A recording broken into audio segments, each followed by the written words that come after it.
en la mesa de análisis político. Como siempre, un gusto tener aquí a Ramón Izaguirre y ahora pues también con mucho gusto recibir a Federico Vélez Ortega, periodista, amigo, colega de larga data y que nos visita por primera vez en Revista de la Una y en la aquí, mesa. En la mesa allá sí, ha estado en a cuadro, digamos.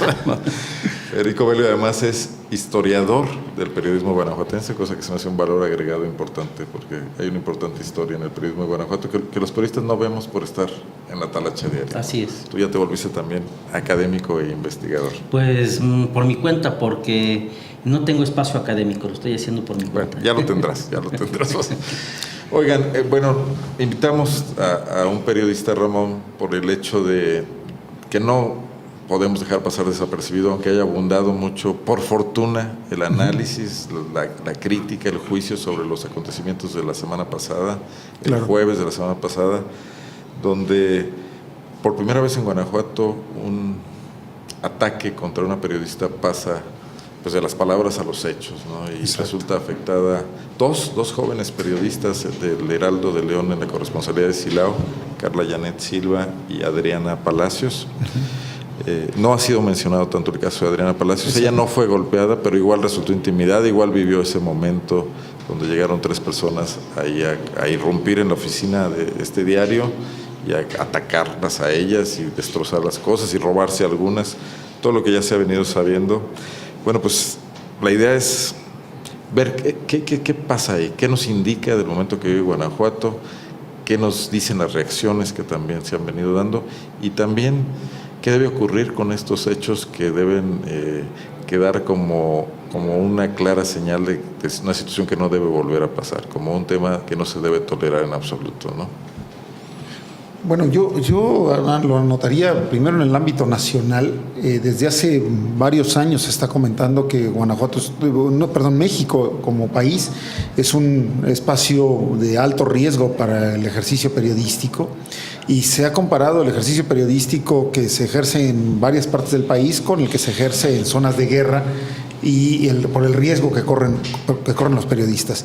A mí me parece que a pesar de estas alertas, que a pesar de los datos que han aportado organizaciones muy serias en torno a ello, se ha hecho poco desde el gobierno para proteger a los periodistas. Y que una parte de esto es lo que refleja hoy lo que ocurre en Guanajuato. Por lo que yo conozco, a Carla había sido, no era la primera vez que era intimidada, o sea, las amenazas habían sido recurrentes y sin embargo quedan en eso, o sea, quedan como en una especie de anécdota en que tal vez todo el mundo se confía en que no va a pasar nada, quedan en llamados perro que ladra no muerde. Exacto, quedan en llamados a la policía que no acude nunca, que siempre llega tarde. Y bueno, esto da un enorme marco de impunidad, de posibilidad de hacer a esta gente que siente que pues es su momento, o sea que lo que haya publicado, en este caso Carla o aquel periodista, ya rebasó lo que aquel poderoso tolera y entonces... O sus colaboradores que deciden hacerle el trabajo sucio. Yo digo, como no tienen la posibilidad de debatir, de aceptar un debate con el periodista, pues entonces llegan a estos extremos. Pero a mí me parece que es parte de una desatención al marco en el que se está trabajando el periodismo en el país y ahora se refleja claramente en Guanajuato, ¿no? A mí me preocupa, pero también tengo una perspectiva que aporta, que abunda lo que tú dices. Eso no te pasó por ejemplo. No, eso no, esto fue por otra cosa. Esa es la agresión que sufre la izquierda de Guanajuato, en este caso mi mano. Lo que le sucedió a Carla era una situación de riesgo que culminó. Claro.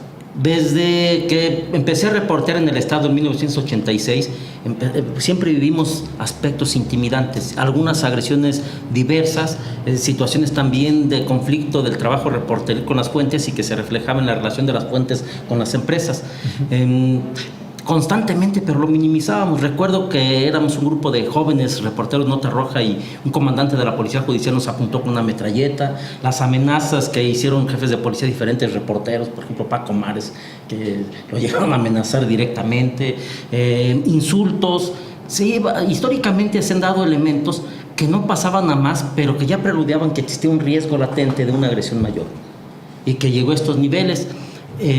Siempre esquivando evitando una comparación o minimizándolo, mejor dicho, comparándolo con otros estados. Aquí no nos agreden, aquí no pasa de alguna amenaza, no pasa el caso más reciente, el de Trejo Pureco, amenazando a periodistas de... O aquella agresión en la concha acústica, en el gobierno de Carlos Medina Plasencia en León. Éramos 4 periodistas. A jóvenes primero y luego a los periodistas que estaban cubriendo. Jóvenes militantes del PRD, porque después siguieron Carlos Montes de Oca y Agustín Cortés Gaviño, que eran los organizadores. Y a ellos los detuvieron por protestar por la golpiza a los jóvenes y a nosotros... ¿Por cubrir la nota? Por cubrir la nota, al preguntar por qué lo están deteniendo. Empezaron con López Iñas, que era el más apasionado, pero tampoco no llegó agrediendo, llegó preguntando qué pasa, por qué golpean a los muchachos, Y la agresión por qué se trasladó a golpean a ellos, estos. claro. Empiezan con él y luego siguen con los demás. Al último, que fue el más tranquilo, fue el que se mantuvo más sereno, Polo Navarro, ya se iba retirando él prácticamente, no se metió, lo identificó un policía y iba para arriba, ¿no? Es decir, bueno, ese era el antecedente más grave, por decirlo de alguna manera, pero este a Martín Diego lo esposaron un día cierto, en una protesta sí. ante la Comisión Federal de Electricidad de un Cierto, grupo de también. campesinos. También era otro... Lo subieron a una patrulla y lo esposaron en el gobierno de Ricardo Sheffield. Así es. Pero este caso es especialmente preocupante por varios factores. Y déjame mencionar unos que no quiero dejar pasar. Los columnistas de diversos periódicos que ya en la administración de Bárbara Botello han visto cómo les son cerradas las puertas de los diarios por presiones o peticiones de la autoridad de los jefes de prensa del municipio. Me acuerdo también de los tiempos de Marta Sagún, también presionaba bastante a la señora en diferentes medios. No, ahora sí sigue, por favor. Muy bien. Algo preocupante, 2 aspectos muy preocupantes. Uno, esta cadena de intimidación que ya llevaba Carla, que la compartía, no la denunció públicamente, la compartió con algunos compañeros. Con sus jefes. Con sus jefes, pero no se socializó y no sé qué hubiera pasado realmente. Claro. Quizá en esta inercia que llevamos de no pasó nada, salvo aquel hecho del Parque Hidalgo, sí hubo también una manifestación, sí tuvimos mucho apoyo. Fuera de ese momento no había habido un acto de protesta más enérgico por parte de los periodistas, de los y las periodistas, porque esta vez me da mucho gusto que las mujeres fueron muy valientes, las compañeras, mis respetos y mi reconocimiento a las compañeras, compañeras reporteras periodistas. Pero esta constancia de amenazas y el día de la agresión, lamentable por todos los sentidos y sobre todo muy sospechoso el que no llegara la policía, el que se retrasara incluso el apoyo médico, él tuvo que atender a otra persona, toda una serie de elementos que llevan a la sospecha de que ahí había algo de protección. Claro. Esos hombres actuaron... O de minimización del acto, que también es me llama la atención, peligrosísimo. sí, pero yo veo otros elementos.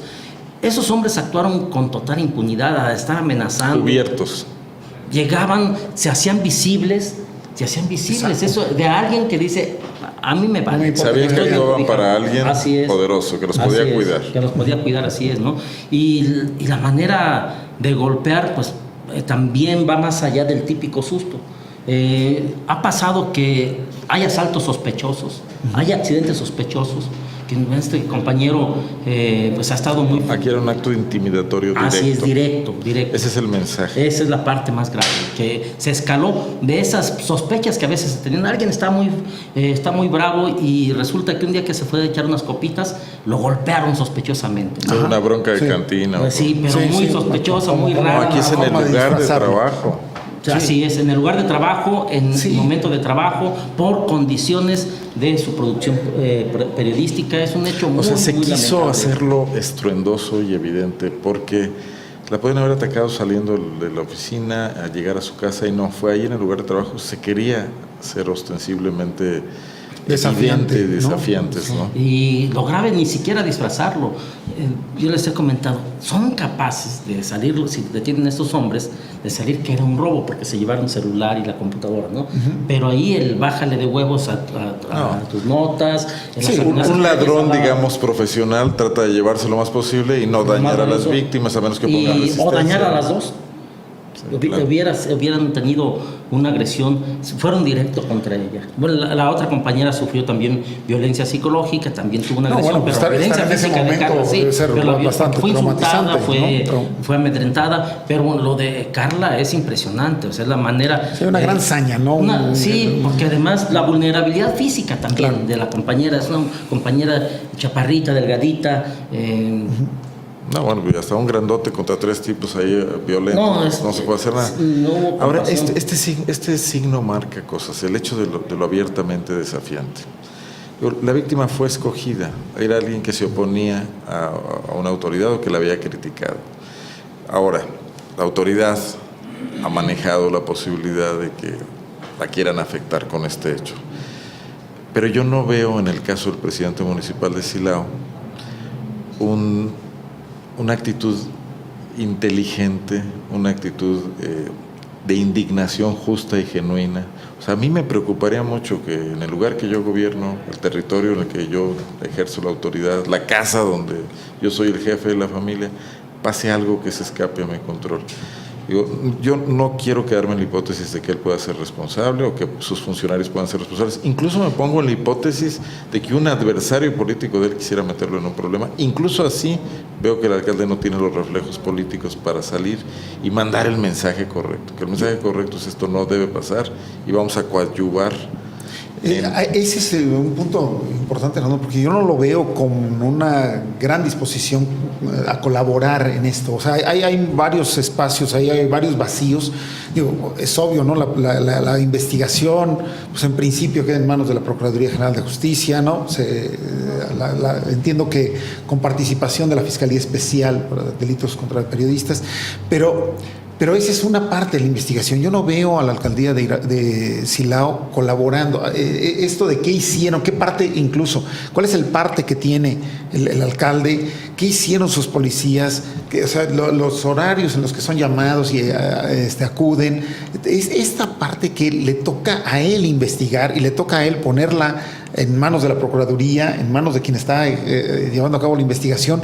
Yo lo veo con poca disposición y esa parte me preocupa, pues que notar que haya una autoridad, sentirlo la que sea ajeno al hecho. Exacto. O sea, sentirlo poco profesional como político. Porque, mira, bueno, y a lo mejor ya es entrar un poco en el contexto que se ha dado, pero vamos, ha habido una gran reacción social, no se diga una gran reacción del medio periodístico, me parece extraordinaria, sí, y desencaja entonces que no haya una reacción equiparable de la autoridad, ¿no? Que no haya autoridades que se sumen. Y un reflejo político, Ramón, porque Silao es hoy noticia mundial no por la atracción de empresas o este tipo de cosas, sino porque se agredió a una periodista en México. Exacto.